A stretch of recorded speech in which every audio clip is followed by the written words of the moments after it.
Hello viewers, চলে এসেছি নতুন একটি ক্লাসে। আজকের ক্লাসে তোমাদের স্বাগতম। আসন্ন ক্লার্কশিপ, মিসলেনিয়ার্স বা ডব্লিউবিসিএস প্রিলিমিনারি মেন পরীক্ষা অথবা রাজ্য পুলিশের কনস্টেবল পরীক্ষায় সংবিধান থেকে একটি বা দুটি প্রশ্ন এসেই থাকে। ডব্লিউবিসিএস অবশ্যই এর থেকে বেশিই প্রশ্ন এসে থাকে। তোমরা অবশ্যই যারা ডব্লিউবিসিএস নিয়ে প্রস্তুতি নাও তারা অবশ্যই তোমরা ভালো ভালো বই থেকেই অবশ্যই প্রস্তুতি নিয়ে থাকো। কিন্তু যারা ক্লার্কশিপ বা অন্যান্য পরীক্ষার প্রস্তুতি নাও বা রাজ্য পুলিশের কনস্টেবল পদে পরীক্ষা নাও তারা কিন্তু সংবিধানটাকে অতটা গুরুত্ব সহকারে পড়ো না।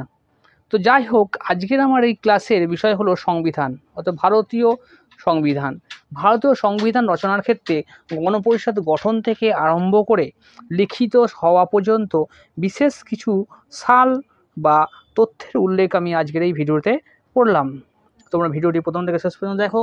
যদি ভিডিওটি একটুও ভালো লেগে থাকে অবশ্যই চ্যানেলটিকে সাবস্ক্রাইব করে বেল আইকন বাজিয়ে দিও, যাতে এরকম নিত্য নতুন ভিডিও নোটিফিকেশান সবার আগে পেয়ে যাও। চলো ভিডিওটি শুরু করি। আমাদের প্রথম প্রশ্ন হলো, সংবিধান রচনার জন্য প্রথম স্বরাজ্য দল দ্বারা উত্থাপিত গণপরিষদ গঠনের দাবি কত সালে হয়েছিল?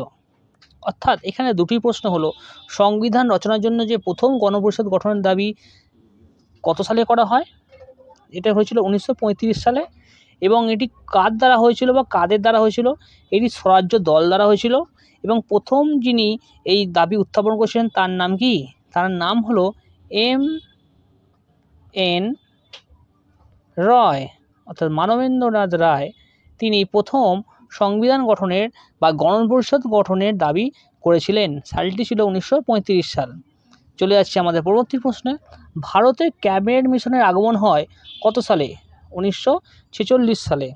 ভারতে যে ক্যাবিনেট মিশন, অর্থাৎ এর ভাষে জওহরলাল নেহরুর অগাস্ট অফার ভাষে, এবং ব্রিটিশ সরকার সেই অগাস্ট অফারকে মেনে নেয় এবং মান্যতা দিয়ে ভারতে ক্যাবিনেট মিশন এসেছিল বা মন্ত্রী মিশন বা ক্যাবিনেট মিশন এসেছিল। প্যাথিক লরেন্স, আলেকজান্ডার বা আরও তিনজন এসেছিলেন। সেই তিনজন ভারতে যে ক্যাবিনেট মিশন গঠনের যে আগমন হয়েছিল সেটি সালটি ছিল 1946 সালে। আমাদের পরবর্তী প্রশ্ন হলো, ক্যাবিনেট মিশনের প্ল্যান অনুযায়ী গণপরিষদের যে গঠন হয়েছিল সেটি কত সালে হয়েছিল? সেটি হয়েছিল 1946 সালে। গণপরিষদের কার্যনির্বাহী সভাপতির পদ গ্রহণ হয়েছিল কে? অর্থাৎ গণপরিষদ যে গঠন হওয়ার পর যে কার্যনির্বাহী পদ, অর্থাৎ অস্থায়ী যদিও, এই সভাপতির পদ নিয়েছিলেন কে? তিনি হলো সচ্চিদানন্দ সিনহা। এখানে বানানটি একটু ভুল হয়েছে, সচ্চিদা হয়ে গেছে, এটা সচ্চিদানন্দ সিনহা হবে। তিনি সবচেয়ে সিনিয়র মোস্ট সদস্য ছিলেন এবং তাকেই এই পদ দেওয়া হয়েছিল। সালটি ছিল 1946 সাল। মনে রাখবে তো, সংবিধান এর বা গণপরিষদের কার্যনির্বাহী সভাপতির প্রথম সভাপতি কে ছিলেন? সেটি হলো সচ্চিদানন্দ সিনহা। আমাদের পরবর্তী প্রশ্ন হলো, গণপরিষদের স্থায়ী কার্যনির্বাহী কমিটির, অর্থাৎ গণপরিষদের যে কার্যনির্বাহী কমিটির সভাপতি ছিল সেটি স্থায়ী পদে যিনি পদ গ্রহণ করেছিলেন তিনি হলেন ডক্টর রাজেন্দ্র প্রসাদ। অর্থাৎ ডক্টর রাজেন্দ্র প্রসাদ তিনি 1946 সালে এই পদ গ্রহণ করেছিলেন। আমাদের পরবর্তী প্রশ্ন হলো, ভারতীয় সংবিধান গ্রহণ, অর্থাৎ গণপরিষদ দ্বারা ভারতীয় সংবিধান গ্রহণ করা হয়েছিল সেটি কত সালে হয়েছিল? সেটি হয়েছিল 26শে নভেম্বর 1949। 26শে নভেম্বর 1949 সালে গণপরিষদের দ্বারা সংবিধান গ্রহণ করা হয়।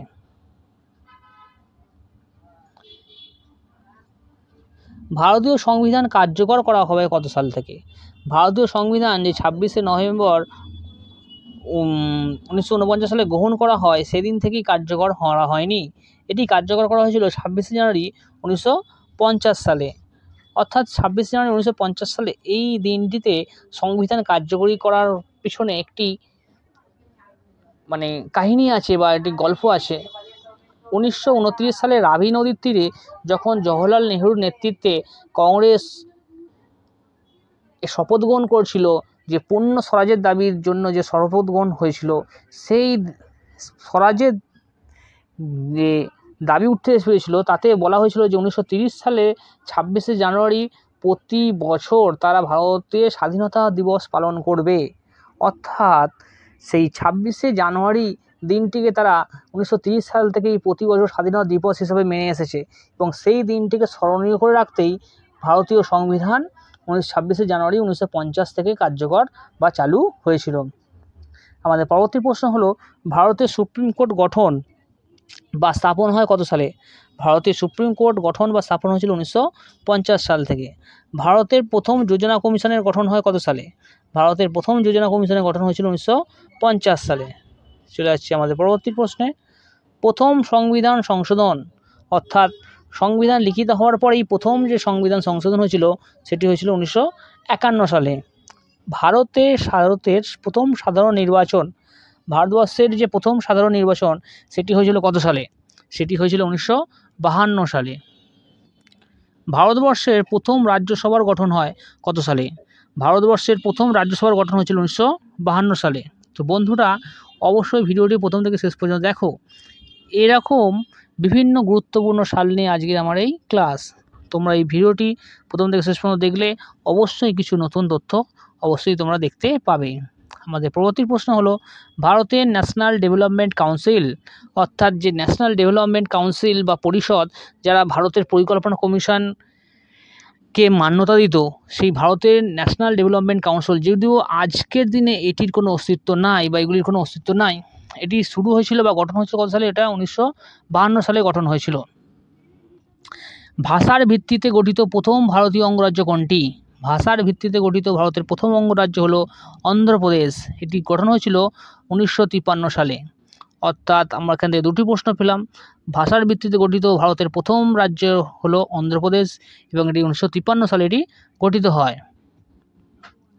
আমাদের পরবর্তী প্রশ্ন হলো ভারতীয় নাগরিকত্ব আইন, অস্পৃশ্যতা নিষিদ্ধকরণ আইন পাস হয়। ভারতীয় যে নাগরিকত্ব আইন পাস হয়েছিল তার মধ্যে অস্পৃশ্যতা নিষিদ্ধকরণ আইন পাস হয়েছিল কত সালে? 1955 সালে।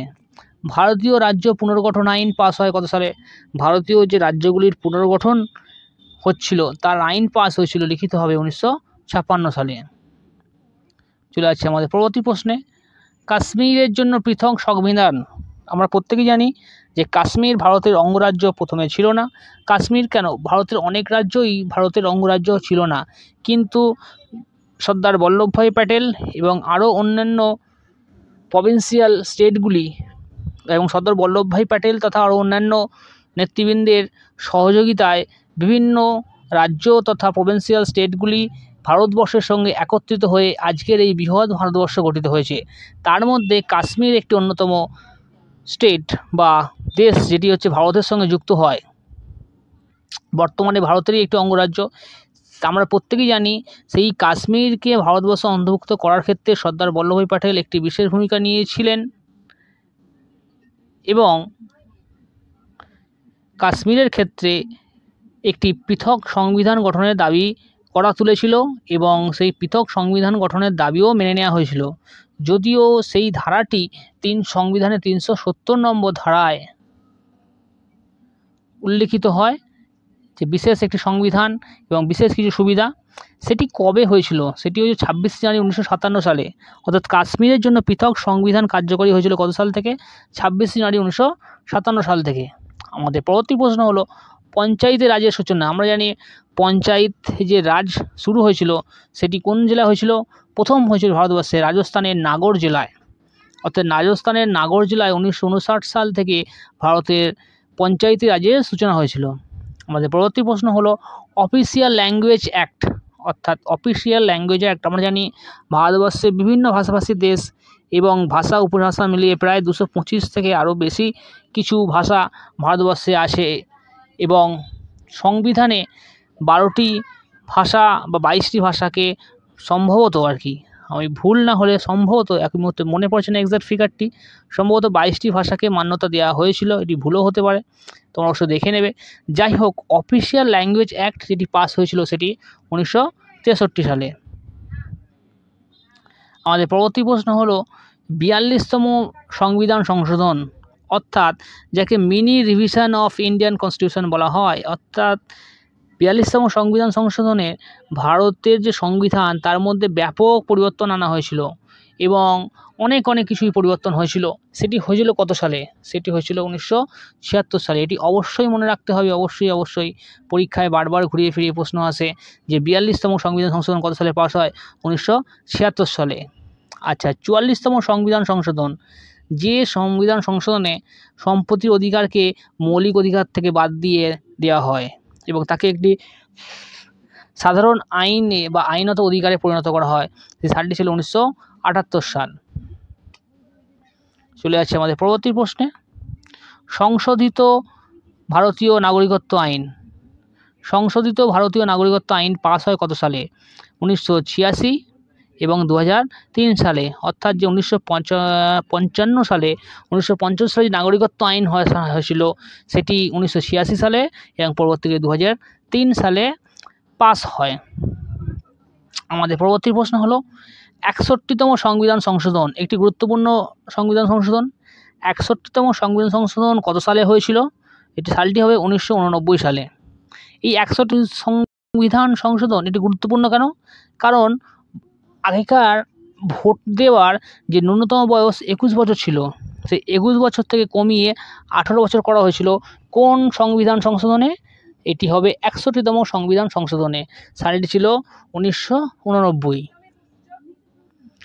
আমাদের পরবর্তী ও শেষ প্রশ্ন হলো সর্বমোট 3 বার জাতীয় জরুরি অবস্থা জারি করা হয়েছে। আমরা জানি সংবিধানে মোট 3টে জাতীয় জরুরি অবস্থার কথা বলা হয়েছে।